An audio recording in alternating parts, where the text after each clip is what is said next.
Hello everyone, welcome to UPSC time. मेरा नाम है अपर्णा ओझा और इस वीडियो में हम एनसीईआरटी ज्योग्राफी क्लास 10th के चैप्टर 5th की स्टडी करने वाले हैं, जिसका नाम है खनिज एवं ऊर्जा संसाधन। ये वीडियो इस टॉपिक का सेकंड पार्ट है। फर्स्ट पार्ट ऑलरेडी अपलोड हो चुका है, जिसमें खनिज क्या है उसके बारे में हमने बात की थी। साथ ही हमने धात्विक खनिज को डिटेल में समझा था। तो इस वीडियो में हम अधात्विक खनिज और ऊर्जा संसाधन के बारे में भी डिटेल में बात करेंगे। तो जो भी इंपॉर्टेंट चीज़ें हैं उसको बताते हुए हम आगे बढ़ते हैं। देखिए, धात्विक खनिज अग्नि चट्टानों से प्राप्त होते हैं, जबकि अधात्विक खनिज परतदार और अवसादी चट्टानों से प्राप्त होते हैं, है ना।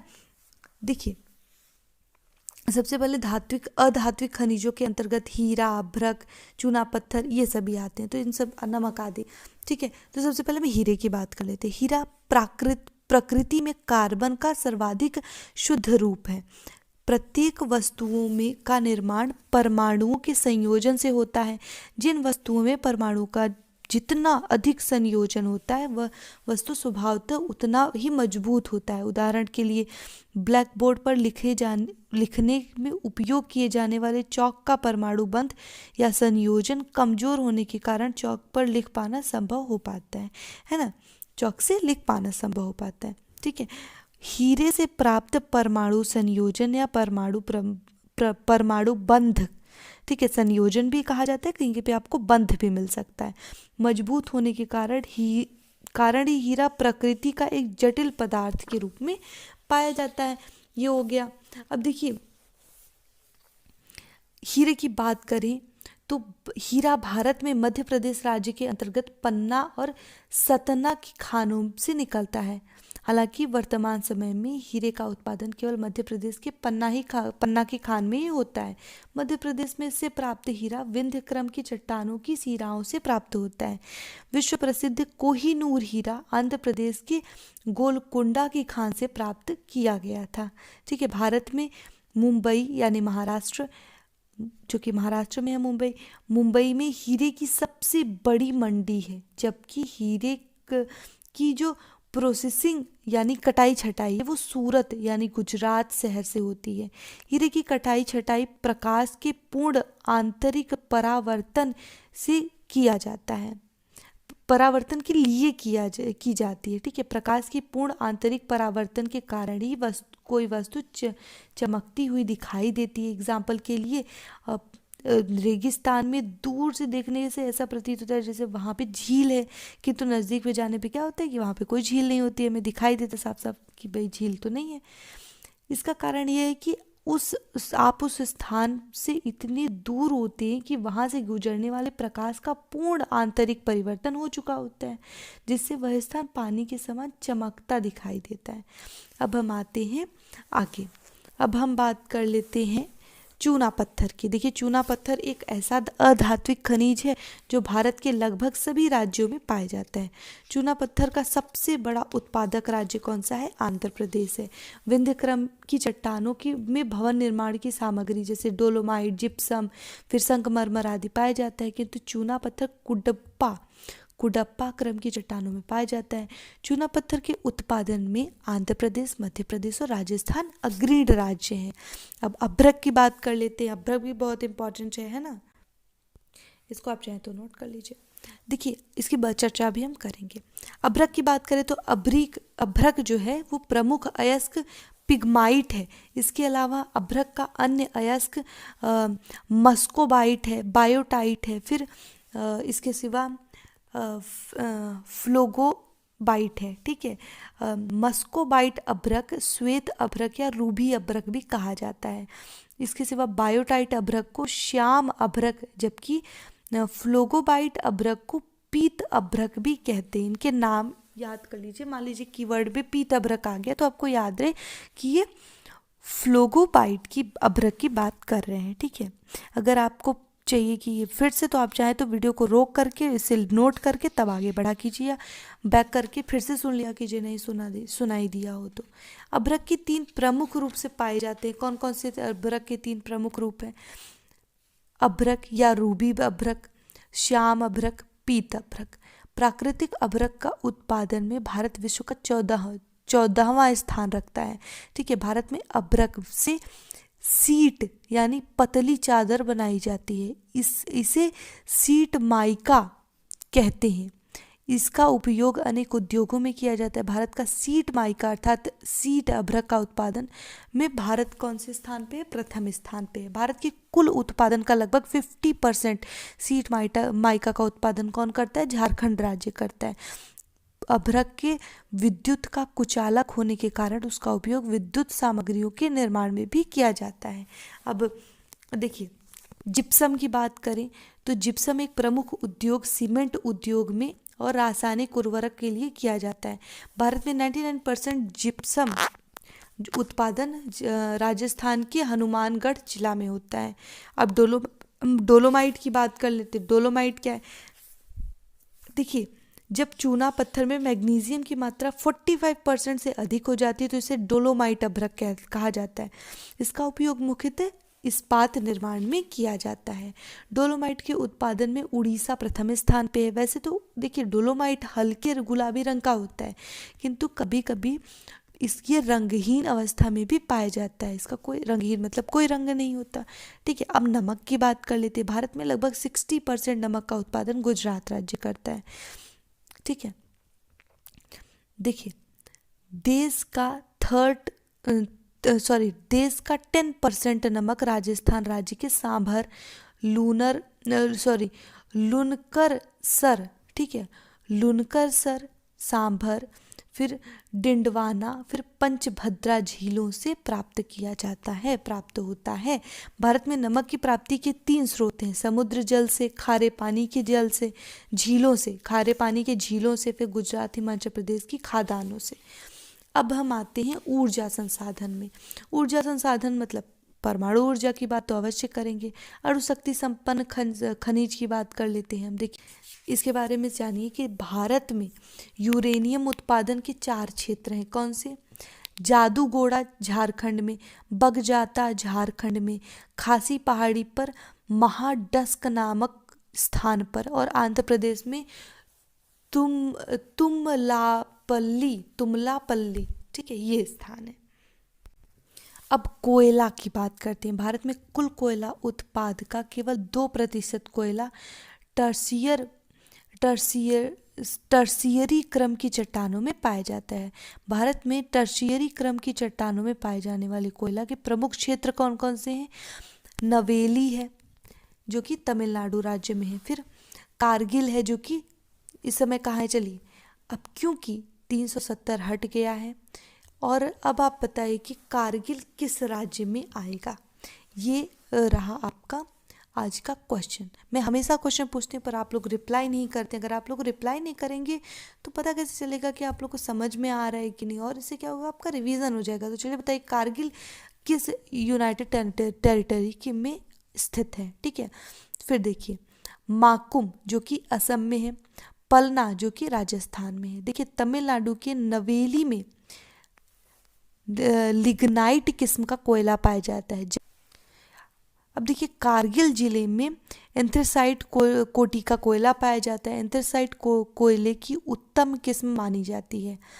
ठीक है, असम में माकुम तथा राजस्थान के पलना और में लिग्नाइट किस्म का कोयला पाया जाता है। भारत में शीर्ष 3 कोयला भंडारण राज्य कौन कौन से हैं? झारखंड, उड़ीसा, छत्तीसगढ़। भारत में शीर्ष 3 कोयला उत्पादन करने वाले राज्य कौन कौन से हैं? छत्तीसगढ़, झारखंड और उड़ीसा।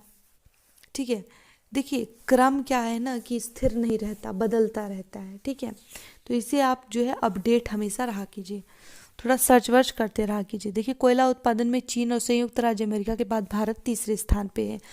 कोल इंडिया लिमिटेड यानी CIL, कोल इंडिया लिमिटेड कोयले के उत्पादन अथवा खनन करने वाली सार्वजनिक क्षेत्र की आर्थिक सहकारी क्षेत्र की सबसे बड़ी कंपनी है। यह एक महारत्न कंपनी है जिसकी स्थापना 1975 ईस्वी में हुई थी। भारत का अधिकांश कोयला गैर कोकीन श्रेणी का है। यह लोहा इस्पात उद्योग में इस्तेमाल किया जाने के लिए अच्छी श्रेणी का कोयला नहीं माना जाता है। इसीलिए लोहा इस्पात उद्योग के लिए कोकीन कोयले का आयात चीन और ऑस्ट्रेलिया से किया जाता है। ठीक है, कोयले में कार्बन होता है। कार्बन की उपस्थिति से उसकी ऊष्मीय क्षमता पर निर्धारित इसमें क्षमता को निर्धारित करती है। जिस कोयले में कार्बन ज़्यादा और नमी की मात्रा कम होती है उसे हम कोकिन कोयला कहते हैं। कोकिन कोयले का उपयोग क्या होता है, लौह इस्पात उद्योग में किया जाता है। कोयले में अधिक कार्बन की मात्रा उसके अधिक ताप की दशा को दर्शाता है। ठीक है, भारत में सर्वाधिक लिग्नाइट प्रकार के कोयले का उत्पादन करने वाला राज्य कौन सा है, तमिलनाडु। तमिलनाडु के नेवेली जिले में लिग्नाइट किस्म का कोयले की अनेक खानें हैं। भारत में सर्वाधिक कोयले की खान कहाँ पे है, झारखंड में है, याद रखिएगा। ठीक है, अब देखिए ऊष्मा और अशुद्धता के आधार पे कोयले के 4 प्रकार में कोयले को विभाजित किया जाता है। कौन कौन सा, एंथ्रेसाइट, बिटुमिनस, फिर लिग्नाइट, फिर पीट। देखिए जो एंथ्रेसाइट है वो सर्वोत्तम कोटि का कोयला होता है। ठीक है, ये कारगिल क्षेत्र में पाया जाता है। इसमें कार्बन की मात्रा 85% से अधिक होती है, ताप अधिक होता है, नमी कम होती है, धुओं की मात्रा भी कम पाई जाती है। बिटुमिनस जो होता है ये गोंडवाना युगीन कोयला है। यह कोयला पूर्वी भारत के में उड़ीसा, झारखंड, पश्चिम बंगाल और छत्तीसगढ़ में पाया जाता है। इस भारत का लगभग 98% कोयला बिटुमिनस कोयला है। ठीक है, यह बिटुमिनस कोयला द्वितीय किस्म का कोयला है। इसमें कार्बन की मात्रा 55 से 65% के बीच पाई जाती है। लिग्नाइट कोयले की बात करें, देखिए ये जो भूरे रंग का भूरा कोयला भी इसे कहा जाता है, इसे याद रखिएगा। ये 3rd जो है कोटि का कोयला है। तमिलनाडु के नवेली क्षेत्र में बहुत अधिक पाया जाता है। देखिए नवेली क्षेत्र में लिग्नाइट कोयले का सबसे बड़ा उत्पादन होता है, तमिलनाडु में ये स्थित। लिग्नाइट कोयले के 2 अन्य क्षेत्र कौन से, असम में माकुम है और राजस्थान में पलना है। ठीक है, लिग्नाइट कोयले में कार्बन की मात्रा 45 से 55% के बीच में होती है। पीट की बात करें, घटिया किस्म का कोयला होते हैं, 45% से भी कम इसमें कार्बन की मात्रा होती है, नमी बहुत अधिक मात्रा में होती है, जलने पे खूब धुआं उत्पन्न करता है। ठीक है, खूब जो है ये दलदली क्षेत्रों में पाए जाते हैं, इसे याद रखिएगा। अब हम खनिज संसाधन की बात कर लेते हैं। पेट्रोलियम पदार्थ, देखिए पेट्रोलियम पदार्थ टर्शियरी युग में अवसादी चट्टानों में पाया जाता है। अग्नेय चट्टानों के कट छट कर समुद्रों में जमा होने से लाखों वर्षों बाद दोबारा जिस चट्टान का निर्माण होता है उसे अवसादी या परतदार चट्टान कहते हैं। ठीक है, इसे ध्यान रखिएगा।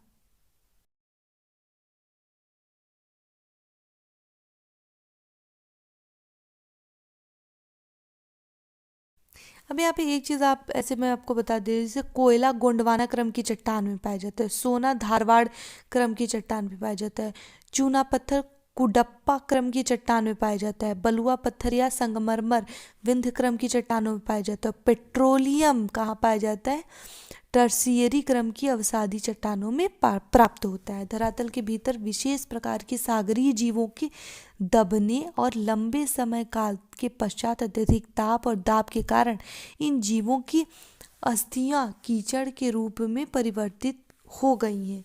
ठीक है, तो इससे ये जो है क्या होता है कि जीवों के मृत शरीर में कीचड़ के रूप में परिवर्तित हो जाता है, जिससे पेट्रोलियम पदार्थ प्राप्त होता है पेट्रोलियम पदार्थ के रूप में। ठीक है, देखिए पेट्रोलियम हाइड्रोकार्बन यौगिक का मिश्रण है। हाइड्रोकार्बन में 70% तेल और 30% गैस की मात्रा होती है। ये सब कुछ चीज़ें हैं जो आपको नोट करने के लिए इम्पॉर्टेंट है। ठीक है, अब हम आगे बढ़ते हैं और हम कुछ और बात कर लेते हैं। जैसे भारत में पेट्रोलियम उत्पादन में अपतटीय क्षेत्र का योगदान 66% है। तट के चारों तरफ छिछले समुद्र में को क्या कहते हैं, अपतटीय क्षेत्र कहते हैं। भारत ही नहीं बल्कि एशिया में पेट्रोलियम की सर्वप्रथम उत्पादन 1867 ईस्वी में असम के माकुम क्षेत्र में किया गया था। माकुम में ही देश का पहला तेल कुआं खोदा गया था, किंतु यह अत्यंत छोटे स्तर पर प्रयोग के तौर पे किया गया था, इसे ध्यान रखिएगा, व्यापक तौर पे नहीं था। भारत में व्यापक स्तर पर पेट्रोलियम उद्योग की शुरुआत कब हुई, 1889 ईस्वी में हुई। असम में कहाँ पे, डिगबोई क्षेत्र में। ठीक है, डिगबोई के पेट्रोलियम उत्खनन से ही भारत में पेट्रोलियम की शुरुआत हुई थी। देखिए आज़ादी के बाद देश में संभावित पेट्रोलियम भंडार का पता लगाने के लिए 1956 में तेल एवं प्राकृतिक उद्योग आयोग प्राकृतिक गैस आयोग यानी oil and natural gas commission की स्थापना की गई थी, जिसे ONGC कहते हैं। ONGC जब लगातार देश में सफलता प्राप्त करती गई तो इसने अपने उद्योग विदेशों में भी स्थापित किए। विदेशी कंपनियों के साथ ONGC समझौते करके वहां तेल कुओं की खोज करने का कार्य करती रही। ONGC वर्तमान में एक उन्नत तकनीकी वाली कंपनी है।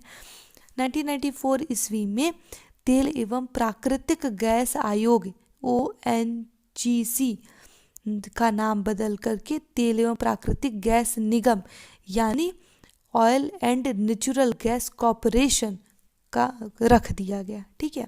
1959 ईस्वी में देश के तेल भंडारों का पता लगाने के लिए देश में एक अन्य संगठन ऑयल इंडिया लिमिटेड की स्थापना की गई। विदेश में पेट्रोलियम भंडारों का पता लगाने के लिए तेल एवं प्राकृतिक गैस निगम यानी oil and natural gas corporation यानी ONGC की सहायता से सहायक कंपनी के रूप में ONGC विदेश लिमिटेड, ठीक है, की स्थापना कब की गई? 1965 ईस्वी में की गई। ONGC विदेश लिमिटेड भारत की सबसे बड़ी बहुराष्ट्रीय निगम है। वर्तमान में यह 19 देशों में 38 तेल परियोजनाओं में भागीदार के रूप में कार्य कर रही है। देश के 4 प्रमुख तेल क्षेत्र कौन कौन से? असम या ब्रह्मपुत्र घाटी तेल क्षेत्र, गुजरात तट तेल क्षेत्र, पश्चिमी अपतटीय तेल क्षेत्र, पूर्वी अपतटीय तेल क्षेत्र। असम या ब्रह्मपुत्र तटीय तेल क्षेत्र की बात करें तो यह देश का सबसे पुराना तेल क्षेत्र है। देश के पहले तेल कुएं की खुदाई 1967 ईस्वी में असम राज्य के अंतर्गत माकुम में की गई थी। इसकी बात मैंने अभी आपको बताई। इसके बाद देश में दूसरा तेल की खुदाई 1989 में डिगबोई असम में की गई थी। असम की में प्रमुख तेल क्षेत्र निम्नलिखित है। कौन कौन से? डिगबोई है, 1989 में खोदा गया था। और दूसरा कौन सा है? नहरकटिया है। नहरकटिया भी याद रखिएगा, बड़ा इंपॉर्टेंट है एग्जाम परस्पेक्टिव से। ठीक है। इसके सिवा कौन सा है? इसके सिवा है हुगरी जन मोरान, फिर सूरमा घाटी। गुजरात तट तेल क्षेत्र, गुजरात में खंभात की खाड़ी के पूर्वी तट पर खंभात नामक एक कस्बा है।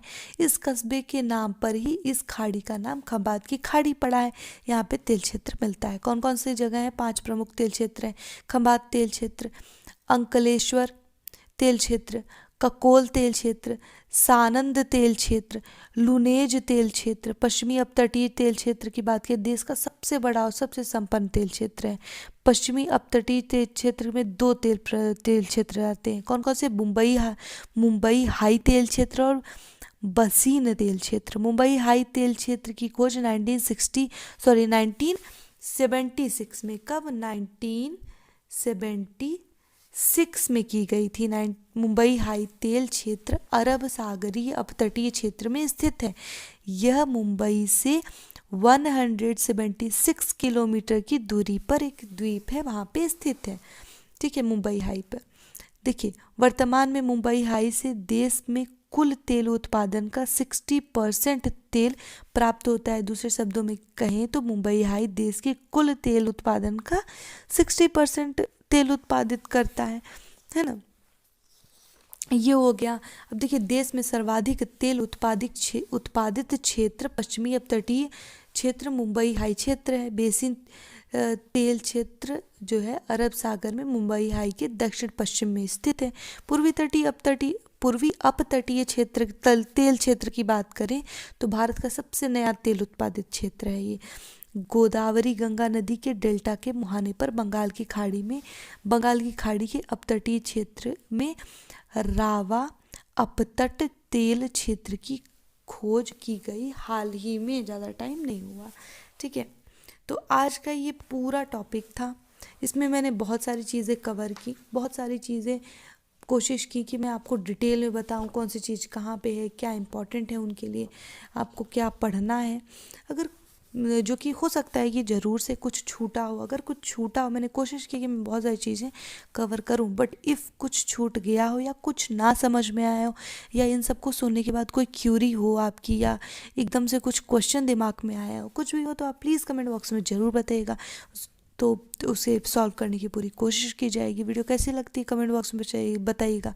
अच्छी लगे तो प्लीज़ लाइक कर दीजिए, और जैसे आप इसे प्यार करते हैं, इतना सपोर्ट करते देखते हैं, लाइक करते हैं, हमारे चैनल को सब्सक्राइब कीजिएगा, बेल आइकन जरूर से क्लिक कीजिएगा। अपने फ्रेंड्स के साथ, अपनी फैमिली के साथ, या जो भी यूपीएससी की प्रिपरेशन कर रहे हैं या किसी भी कॉम्पिटिटिव एग्जाम की प्रिपरेशन कर रहे हैं उनके साथ शेयर कीजिएगा। Thank you so much for watching. Stay focused.